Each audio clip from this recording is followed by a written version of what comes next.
How does securing a builder early reduce our risk in a development job? Why do builders buy the lots before they build their homes? Like, why does that make sense? Shouldn't they build the home before they buy the lot? The whole reason that they want to buy these lots is because they essentially want to call dibs. On average, 10, 15, maybe 20% down. If they bought the land themselves and they developed the land themselves, like, wouldn't that give them more control inherently? Why don't they do that? They all need lots. Otherwise, they don't have a business to run. That's how they make money.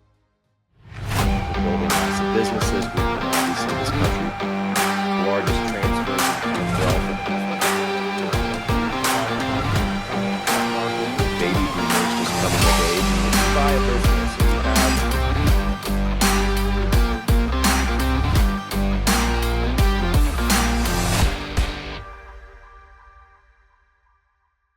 Welcome back to the KB podcast. My name's Kylie Brown. I'm the CEO of Blue Onyx. I got a couple of my colleagues on here with us. So we got Daniel Patrick. Daniel, where are you at right now? I think you're at your house out there, correct? Yeah, I'm in Salt Lake City. Salt Lake City. And we got Andrew Clements. And Andrew, you're up in what? New York, New Jersey? Ridgefield, Connecticut, but right at the New York border, so close enough. Fair enough, guys. Well, we got a great topic that we're going to be chatting about today. You know, obviously we're big in investments, development, all that stuff. So today we're going to talk about why do builders buy the lots before they build their homes? Like, why does that make sense? Shouldn't they build the home before they buy the lot? Give a little bit of a rundown. So we're going to shoot through that topic, guys. And I'm going to start out with Daniel. Daniel, I know you're getting a bunch of questions on this due to our webinars, our podcast, and everything. So hammer away. Yeah. So I actually had a long line of questioning from a potential investor this morning. But, you know, my knee-jerk reaction to that question is because that's where they have their sights set on the land. That's where they want to build. That's where they want to build their communities. And if they don't, you know, put down some sort of earnest money or something that says they want that lot, then you know, it's pretty much anybody's guess who's going to buy it, especially if you're building in these high demand areas. I mean, would you say that's fairly accurate? Like the whole reason that they want to buy these lots is because they essentially want to call dibs so that they can build the houses once those lots are completed. Absolutely. Absolutely. So a lot of the home builders, I know this sounds a little crazy to people that don't understand the industry, but a lot of the home builders don't have the resources to actually develop the lots. Like yesterday, well, actually, let's just say this week, what is today? Tuesday. So in the last 5 days, we've gotten calls from Houston Homes, which I've talked about Johnny and them. Great guy. They're looking for any lots that they possibly can get. Then we had a lot bigger one, which you guys are more familiar with, Consort Homes. I forgot who they reached out to, either Becky or Steve. That's in my office. And they're looking to come into the Missouri market, which is good and bad. I consider them more of more of a cookie cutter kind of house setup where they're building home after home after home, which is fine. There's a lot of people that need those type of homes, and there's a lot of people that want the custom homes. But yeah, absolutely. You know, you got to have the lots locked in, especially for some of those key locations. If you're trying to build for certain dollar amounts, you want those higher end locations. If you're just going for volume, you could deal with the lower end locations, but you still need someone to handle that horizontal aspect and the entitlement process. Yeah. And I was looking at one of our pro formas this morning with someone who booked a call with us, and we were going down, and it looked like, I mean, based on my math, it looked like Fisher Homes, which was the builder for that parcel. And this is the overlook, by the way. I mean, call it earnest money or whatever you want to call it. It looks like they put down 6% to hold their position on those lots. So if they were to walk away, they would lose that 6% or whatever it came out to, but then they're locked in once that takedown is completed. Do I have that accurate? Yeah, for the most part. So they are locked in. There are certain things, if we don't perform, that they could, get out of the contract. But outside of that, they're locked in. That money is locked. Got it. And most of the new contracts, 6% is a minimal. I think we did 5% with them when we first did our first contract, but you're looking at on average 10, 15, maybe 20% down. Okay. And I know at some point, didn't I hear like for a couple of lots, they put down a couple $100 or something like that? No, that's just the initial deposit. So like whenever we put the land under contract, if it's a piece of land that they brought to me personally and they wanted me to entitle it, they want me to get it approved for them, and they want me to do the horizontal, they just put up $100. Got it. What do these big home builders look at specifically when they commit to buying lots? Like what list of punch list items needs to be set in place for them to say, okay, yeah, we want these lots. We're going to put up this money. Like, what do they look for? Well, I mean, there's a lot of variables there. So it depends on what market you're in, first and foremost, but almost all markets, I shouldn't say all, like let's go with the Missouri market, because Florida market could be completely different. Depends on where you're at. So for example, Walton County, not saying it's not family oriented, but it's more of a tourist destination because you got Destin and all that's there. Same with Orlando, it's a combination of both. But Missouri is not a tourist destination. So you're looking for high end schools. Most people want to be in great school districts. Mhm. Big difference between Missouri and Florida. You're looking for areas that are nice, well kept, and certain criteria of income where you don't see people moving out of, like Chesterfield, Wildwood, Town and Country, Ladue. Those are all really nice areas right through here in the St. Louis market. Got it.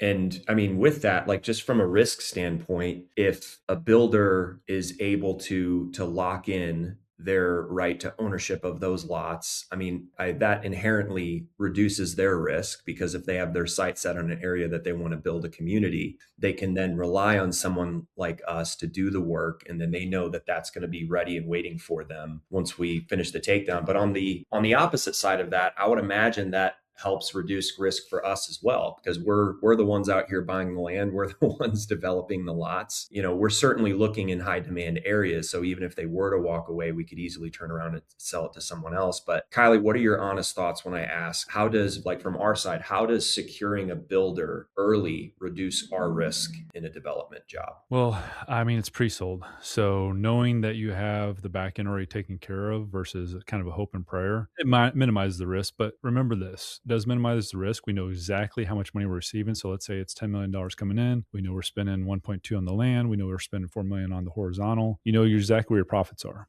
So you know your numbers forwards and backwards really before you start any of it. So you already have the formula in place. You know what you're making. You know what your bottom line is. Are there what ifs? Of course, we usually always calculate for that as well, but it eliminates almost all the risks. Are there still plenty of risks associated with that? Yes. But again, we went over this. That's kind of an entitlement process. And yeah, can the buyer back out the home builder? Absolutely. But that's why we buy in, 5-star locations or locations that are just growing rapidly because we know that other home builders, especially here in the Missouri market, you got Fisher and Fitchell, you got Fisher Homes, you got McBride, McKelvey, Lombardo. There's quite a few of them. They all need lots. Otherwise, they don't have a business to run. That's how they make money. They don't make money during the horizontal process. They don't make money during the entitlement process. We can, but that depends on when we sell to them. They make money once that home is built and they're selling it off to the end buyer. Yeah. So if you don't mind, if I kind of transition a little bit over to the dynamics surrounding the end buyer, how early in the process do you see that they're actually selling the lot to the end buyer? Are they picking their lot? Is it when the house is fully developed? Like how early in the process are people getting involved? Usually right off the rip. So like Serenity Woods, Overlook, all those ones that are, more high end, you're going to sell quite a few lots before anything starts. They'll start marketing it as soon as I have the plat recorded with the city or, the county, and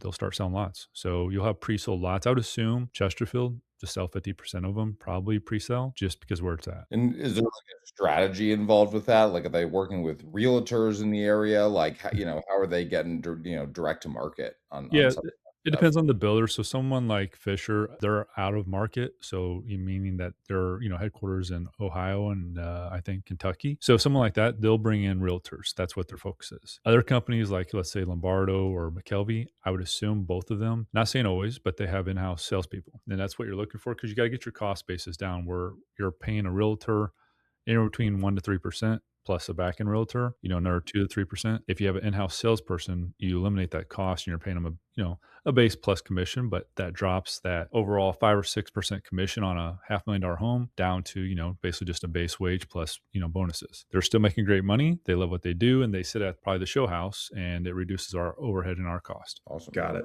And Kylie, I know we don't talk a whole lot about your home building side, KB Capstone Homes. And I know some of your projects, if I'm not mistaken, is a blend of pre-sold projects to some of the big builders that you've mentioned. Also, you're going to be heavily involved in some of the home building as well. Like, how does that come into fruition? Where, like, for Fisher Homes, for example, when they point out where they want to build a community, do you also take that as an opportunity to see what lots that you can take down on your own and build homes yourself? Or is it development only strictly some other builder or strictly KB Capstone Homes? Or can it be a blend of both oftentimes? It could be a blend of both, but it depends on how the land comes to me. So if it's coming from Fisher directly, I'm not going to impede on that. I built a good relationship with them, but I met with them last week and, had a great chat. Sat down with their regional president, Jorge, and their land. Now it's a landlady. She's really cool.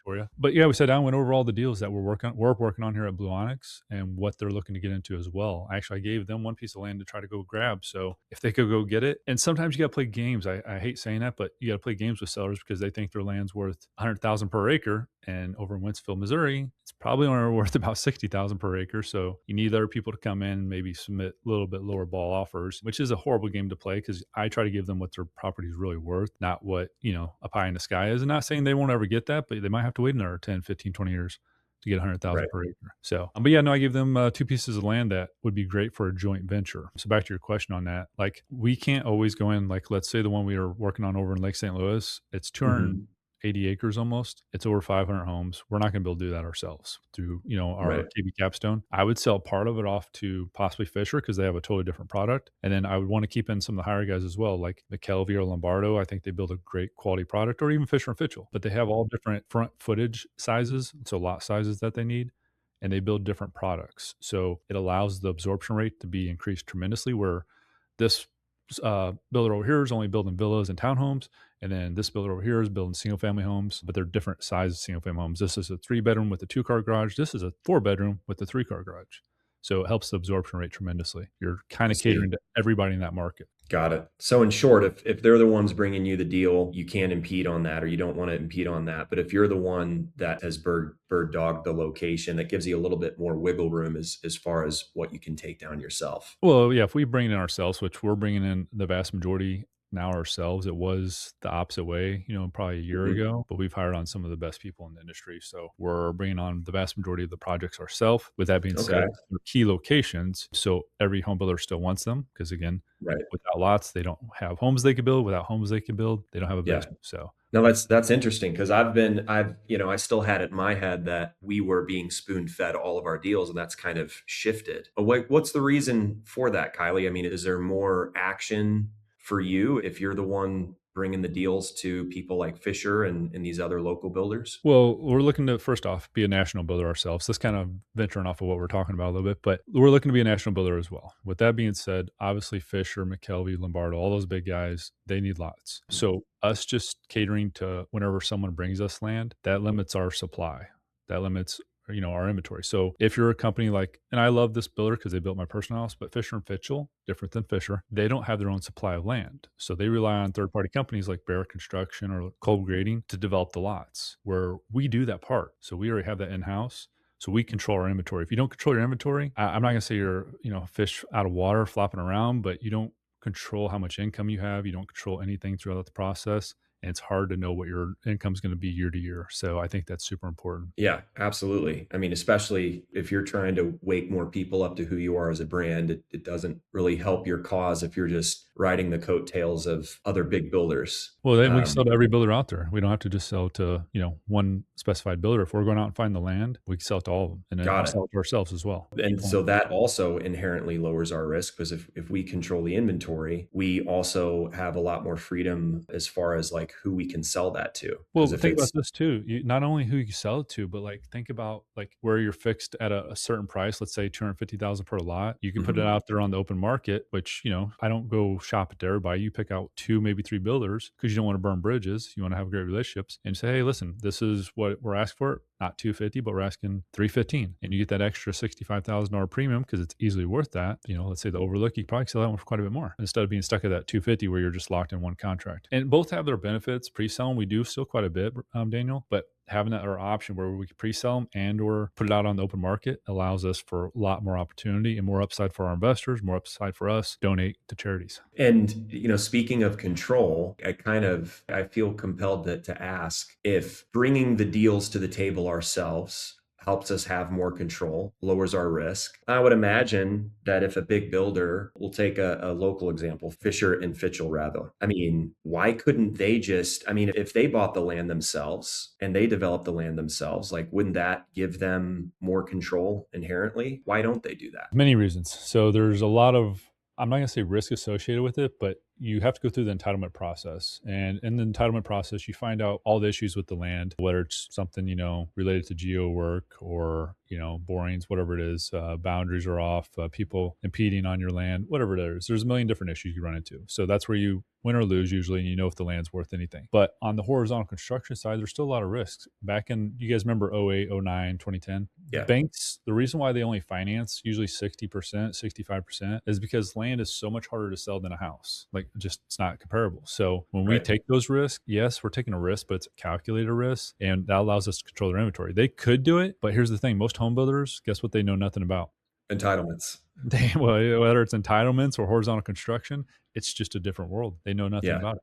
So they're not controlling their inventory because that's not their specialty. They know how to go vertical. Yeah. So their economy of scale is building and selling houses. I mean, I would imagine even if they did, like let's say they say Fisher, who's not even headquartered in St. Louis, if they set up some sort of satellite office with boots on the ground and they started doing all this themselves, I mean, they're still tying themselves up with the land. That would probably accompany so much money. If they spread their proceeds across into the land development side, that probably takes away from the home building side. Is that a fairly accurate statement? It does, and they don't like to hold land. So Fisher Homes has a division, and we went over this, called GCL, Grand Communities Limited. They can do the horizontal side, but it's very difficult because their main people are 6 hours away, give or take. So for them to do all the land development here, it's not impossible because you coordinate anything now, but it's Yeah. good to have boots on the ground for sure. For sure. Got it. I guess what I'm curious, when do they do it? Because I know that they do it a lot themselves from time to time. So, like,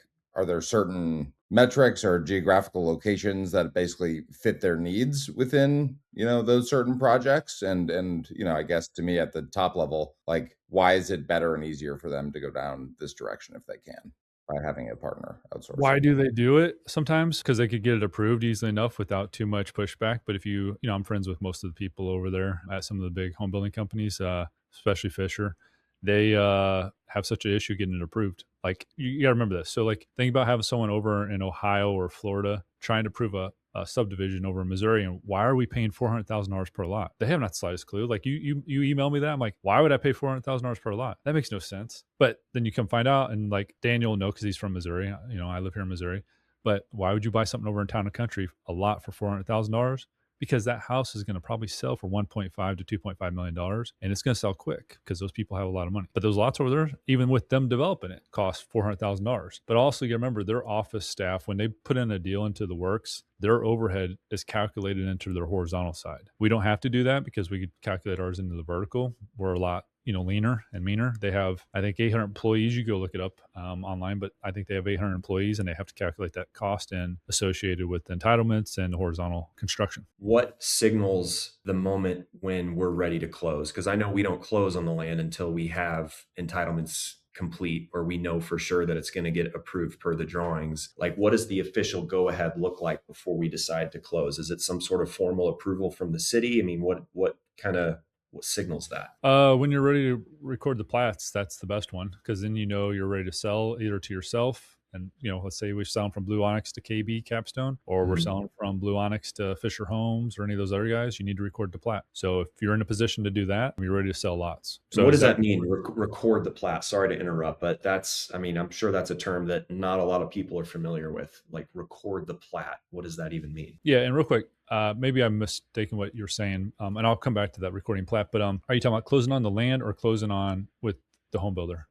So closing on the land. What does that look like?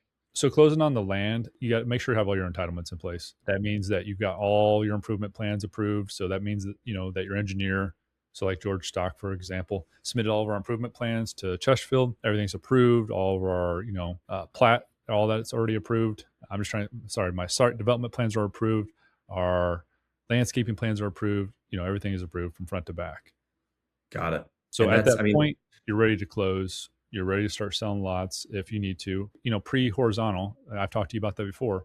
Or you can go into the horizontal process and build it out and start selling lots at that point. Yeah. And I think just because we're all so seasoned on this line of work, we make it sound like it's simple, but I know that entitlement process can be pretty mind numbing and also can probably take a little bit longer than expected. And that kind of begs the question for me, all while we're doing all of this due diligence, getting those entitlements completed. Meanwhile, you've got a land seller who's sitting on a deposit whom we haven't fully bought the land from. I'm sure they're sitting there thinking like, well, am I just going to be left out to dry? At what point is this going to end? So I would imagine that your time to close is built in to that seller's agreement relative to the length of time that you anticipate it's going to take to complete those entitlements. I mean, how do you forecast that, and what kind of friction can that create between us and the land seller if it takes a little bit longer than expected? Yeah, that's a great question. We should jump into that like on a different podcast, because what I'll do is I'll show you some actually diagrams that we use.